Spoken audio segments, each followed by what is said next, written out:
most areas of Luzon, kung saan po ngayong hapon may mga nararanasan na po tayong mga malalakas na pag-ulan at bugso din ng mga malalakas na hangin for most areas of Luzon, lalong-lalo na po dito sa may silangan ng Southern Luzon. And sa mga susunod po na oras ay mas magiging malalakas pa yung mga pag-ulan and yung mga hangin po na mararanasan natin sa malaking bahagi ng Luzon habang mas papalapit nga po itong si Bagyong Uwan dito sa area or sa silangan ng Central Luzon. Kaya naman po manatiling alerto po para sa ating mga kababayan. Mostly sana po nakapaghanda tayo and doble ingat pa rin sa magiging impact po nito ni Bagyong Uwan dito sa ating kalupaan. At may kita din po natin dito sa ating radar image as of 4 p.m. today. Ito po yung sentro or yung mata ni Bagyong Uwan kung saan medyo malaki po ito. And may kita din natin, ito yung eye wall niya kung saan yung eye wall niya sa kasalukuyan po ay nada-direct hit na or naapektuhan na po itong area ng Calaguas Islands. Kung saan dyan po sa Calaguas Islands and yung malaking area pa ng Camarines Norte, dyan po nararanasan ngayon yung mga mapaminsalang hangin and yung mga matitindi din pong mga pag-ulan na dala ni Bagyong Uwan. And nakita nga po natin ay ngayong gabi din po ay lalapit ito dito sa area ng Polillo Islands and then mamayang gabi din or bukas ng early morning ay tatama naman po ito dito sa may central portion ng Aurora. So again, kahit po yung sentro nito ay nasa karagatan pa, malaki po yung sakop nito ni Bagyong Uwan. May kita natin dito sa ating radar image kung saan yung rain bands po nito patuloy pa rin nakaapekto sa buong bahagi ng Luzon at Visayas.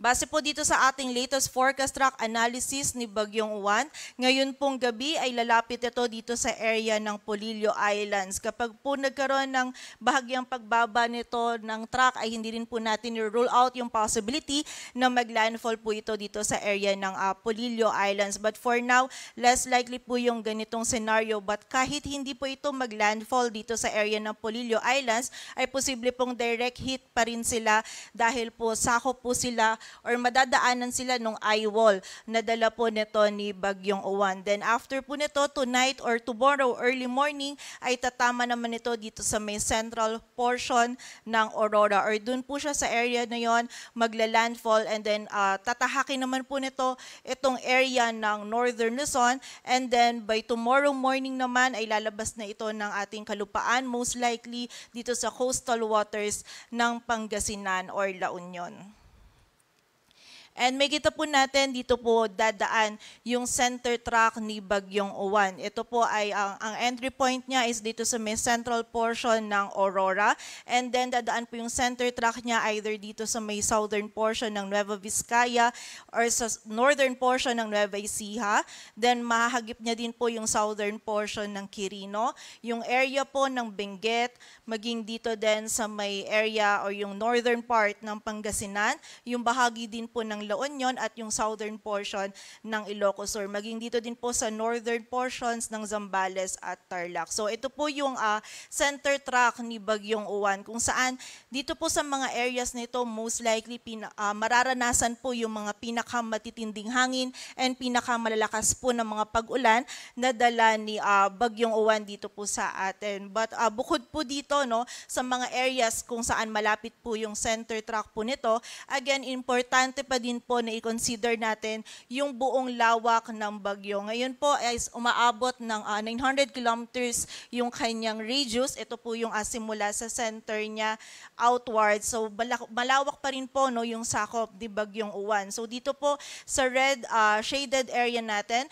dyan mararanasan yung pinakamatitinding hangin na dala ni Bagyong Uwan, while naman po for dito sa yellow shaded circle natin, dyan po mararamdaman yung mga malalakas po na hangin na dala nito. So again, magsisimula po ngayong gabi yung mas critical hours pa or yung mas crucial hours pa for the whole area of Luzon dahil nga po ngayong gabi or buong magdamag po natin mararanasan yung matitinding hangin and also yung mga matitindi din pong mga pag-ulan and risk din ng storm surge na dala nito sa malaking bahagi pa din po ng Luzon and hagip pa din yung ilang areas ng Visayas. Kaya muli po, para sa ating mga kababayan, sana nakapaghanda po tayo and manatili po tayong alerto.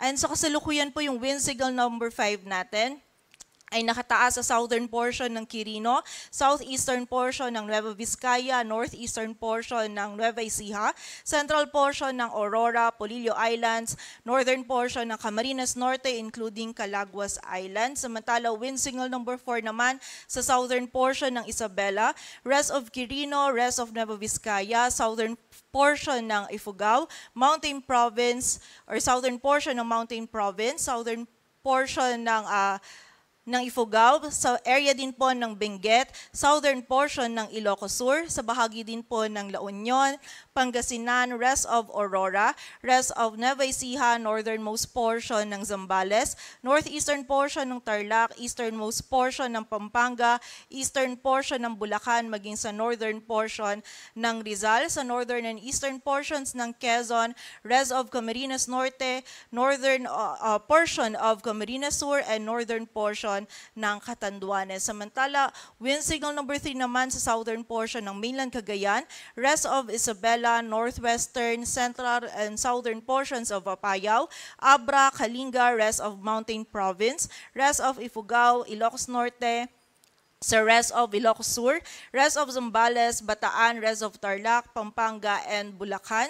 Dito sa Metro Manila, maging sa Cavite, Batangas, rest of Rizal, Laguna, rest of Quezon, Marinduque, rest of Camarines Sur and Catanduanes, Albay, Sorsogon, Ticao, and Burias Islands, maging sa northwestern portion ng Northern Samar. Samantala, wind signal number 2 naman po sa Babuyan Islands, rest of mainland Cagayan, rest of Apayao, Occidental Mindoro, Oriental Mindoro, Romblon, rest of Masbate, and Northern Samar, sa northern portion ng Samar, maging sa northern portion ng Eastern Samar. And wind signal number 1 naman po sa Batanes, northern portion ng Palawan, kasama na po dyan yung Calamian, Cuyo at Cagayancillo Islands. Dito po sa may rest of Samar, rest of Eastern Samar, sa Biliran, Leyte, Southern Leyte, Cebu, Bohol, Siquijor, maging sa Negros Oriental, Negros Occidental, Guimaras, Iloilo, Capiz, Aklan at Antique. So mapapansin pa rin po natin, malawak pa rin yung areas natin na merong wind signal dahil malawak pa rin nga po yung sakop nito ni Bagyong Uwan. And may kita din po natin dito po malapit sa center track nito, yung mga signal po natin na wind signal number 3, 4, and 5, kung saan dyan po yung mga areas na makakaranas ng mga malalakas hanggang sa pinakamatitinding hangin. And also yung mga matitindi din pong mga pag-ulan na dala ni Bagyong Uwan. Kaya po muli, pag-iingat po para sa ating mga kababayan. Habang nananalasa po itong si Bagyong Uwan, mas safe po na manatili lamang po tayo sa loob ng ating tahanan or ng mga evacuation centers para po sa ating kaligtasan. And bukod po dito sa mga malalakas na hangin, expect po natin meron din pong mga bugso ng mga hangin dito po sa area ng Palawan, sa nalalabing bahagi po ng Visayas at Mindanao na wala po tayong wind signals. Para naman po sa mga malalakas na pagulan, ngayon hanggang bukas ng hapon, patuloy pa rin po yung mga malalakas na mga pagulan po na ating mararanasan. Mostly, mamaya pong gabi hanggang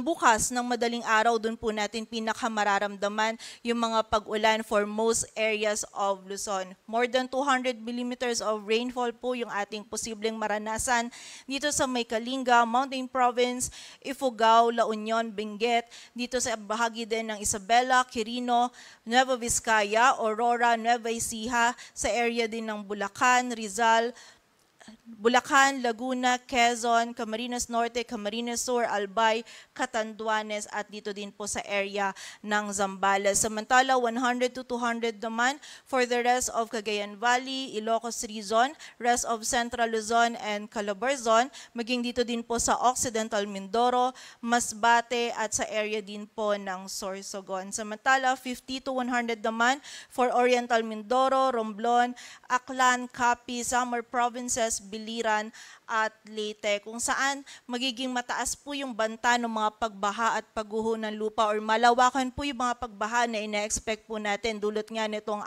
mataas po na volume ng mga pag-ulan na dala ni Bagyong Uwan. And reminder lang din po sa ating mga kababayan, lalong-lalo na dito sa area ng Northern Luzon or kung yung areas din po natin ay bulubundukin kung saan prone po sila sa mga flash floods at sa mga landslides. Kaya naman po pag-iingat para sa ating mga kababayan. And expect po natin, bukas po, meron pa rin tayong mga malalakas po na pag-ulan na mararanasan. Though medyo mababawasan na po dito sa may silangan ng ating bansa, posible pa rin yung more than 200 millimeters of rainfall sa area ng Benguet. Kung saan ito nga po ay bulubundukin na area, kaya na-expect po natin na mas marami po or mas magiging maulan po dyan sa areas na yan. By this time po, si Bagyong Uwan ay nandito na sa may kanluran po ng ating ng mainland Luzon. So na-expect po natin yung 100 to 200 millimeters of rainfall, posible pa rin dito sa Ilocos Sur, La Union, Pangasinan,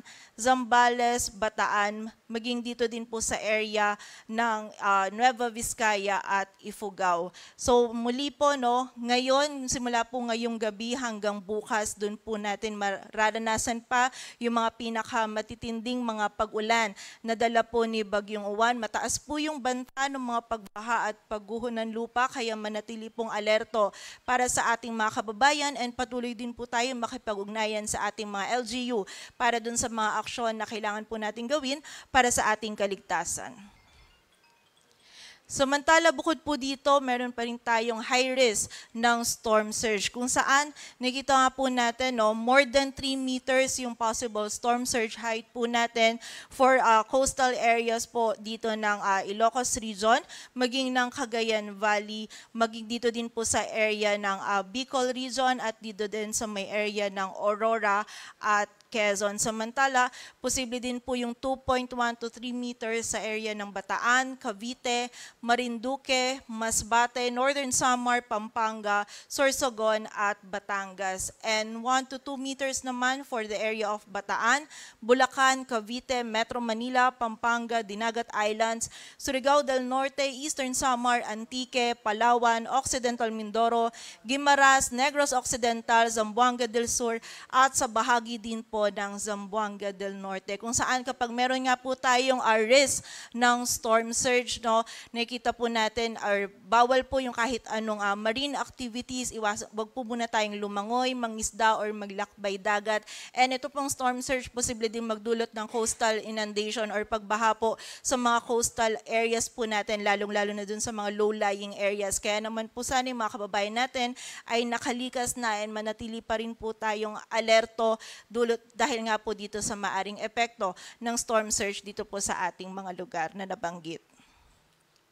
Sa kasalukuyan, meron din tayo nakataas pa na gale warning sa mga dagat baybayin po yan ng Cagayan Valley, ng Central Luzon, ng Ilocos Region, ng Bicol Region, maging dito din po sa mga dagat baybayin ng Calabarzon, dito sa dagat baybayin ng Occidental, kasama na po dyan ang Lubang Islands, sa Marinduque, dito din sa area ng Romblon, maging sa Northern Samar, Eastern Samar, Samar, maging dito din po sa area ng Biliran, Leyte, Southern Leyte, sa northern portion ng Cebu, kasama na po dyan yung Bantayan at Camotes Islands, maging dito din po sa area ng Dinagat Islands, Surigao del Sur at Davao Oriental, maging dito din sa bahagi ng Surigao del Norte. Patuloy po tayo magantabay sa updates na ipapalabas po ng Pag-asa. Sa mas kumpletong impormasyon, bisitahin po yung website natin, pag-asa.dost.gov.ph. Para naman po dun sa mga heavy rainfall warnings na ini-issue ng ating mga regional offices, bisitahin po yung ating website, panahon.gov.ph. At yan po muna ang latest dito sa Weather Forecasting Center ng Pag-asa. Grace Castañeda, magandang hapon po.